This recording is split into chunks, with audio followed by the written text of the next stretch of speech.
Good morning. This is the earliest I've ever shot a video before. You can probably tell by how dry my mouth is from like waking up. But I was supposed to be in the gym. All my clothes were in the wash. That I'd shoot this video instead because a lot of people have asked me what do I carry on a like day-to-day basis. And I only have one carry gun, and it is this Glock 43X MOS. So to kind of break down what I put on it and why, let's start off with first the actual holster. This is actually not a holster, it's a trigger guard because I really want to carry minimally. I'm like a bit of a skinnier guy, so like anything that's bulky, especially on like the side, is just way too visible and it prints too much. So minimal style. I carry this appendix or at like 1 o'clock and boom, comes out just like that. This clip goes into my belt or it goes into, if I'm wearing shorts, like the little drawstring thing, and then it pops out. I'm not really pulling my firearm out of the day, so it's not like I need like a holster to keep putting it back and forth in. I guess if I go to the range, then I guess that'd come in handy, but then at the range, I just have it in my hand, so it's whatever.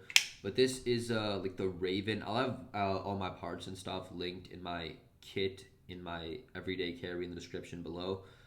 Or no, not in the description below. Actually, I'll throw it in the description below just to make it easier if you guys want to check it out. I normally don't like change the description on like videos of this type on my Uncut channel. But yeah, this is the trigger guard I have. And then to actually break down the firearm and what changes I made to it, the Glock 43X MOS. The 43 originally just carries 6 bullets in its standard OEM mag. The X has an extension here that normally like the 43 stops right here. X comes out to hold 10 bullets in standard OEM mags. One of the first things I wanted to do was get this thing laser stippled. So this is from Alpha Dog Arms, their Battle Weave stipple. It just looks a lot cleaner than doing the stippling myself or just with the actual like tool. Lasering to look a lot cleaner, and also it doesn't, when it's on me, it doesn't like scratch me up. So it's not very abrasive, but enough for me to get a good enough grip on it. Other big thing is these is a, what is the company called? The name on here, but yeah, this is a 15 round magazine. It's the same size as the standard OEM 10 round, but the company that created it has some patented tech on there which basically lets you have some like double stack 15 rounder, and that way instead of getting 10 plus 1 I get 15 plus 1, which is makes a pretty big difference. And it's of course like a little bit heavier with those extra bullets, but nothing too crazy. Now, in addition to that, it comes with this magwell. Now, I really like this magwell. It makes reloads a lot easier. I don't have an extra mag on me day-to-day basis, but it just makes a lot easier. And what I like best about it is it gives you this corkscrew effect where you're able to get a really good grip on the gun. Without this, like my hands are kind of like coming down. It's hard to get that good of a grip, so I really like that. I also forgot to mention, on top of the stippling, I got a undercut right here, and they actually stippled the undercut too, which was nice. And the little side control cuts right here, giving you just a really good grip. And even if my eyes are closed, I know exactly where my hands are on the firearm, exactly how low to go and everything. I didn't make any changes to the trigger. I think I really like the standard trigger. But yeah, I wish I could remember the company that came out with this. It's like they have the patent. You ever just look up like 15 round Glock 43X? Like, there's only one company that does it. Oh, Shield Arms. Shield Arms magazine. Shield Arms magwell. Other thing is to hold the actual magazine better. They did recommend that you put in a custom mag release.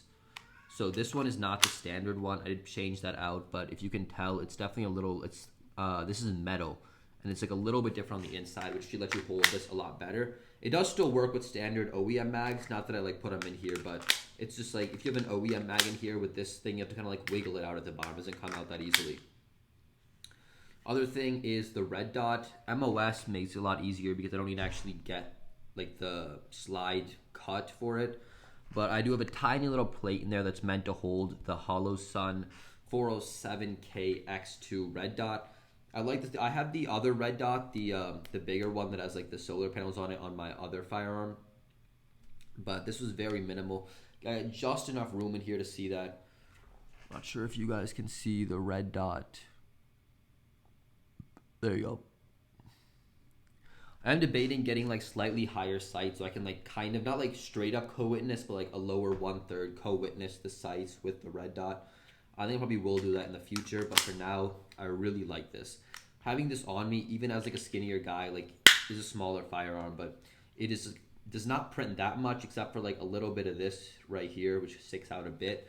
Of course, like once I kind of get my posture a little better and like a little bit of these bigger chest muscles going, still not as big as I was before the pandemic. This will just hide it a lot better. Basically, this is my carry gun. I'm not like a firearms expert, you can probably tell, but I don't know. I'm getting more and more into them.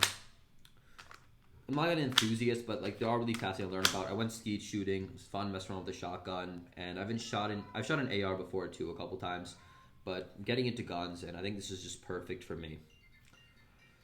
Anyway, my mom is calling me, and that was pretty much everything I want to share with you guys. There's no other changes to this, so I will catch you in the next one.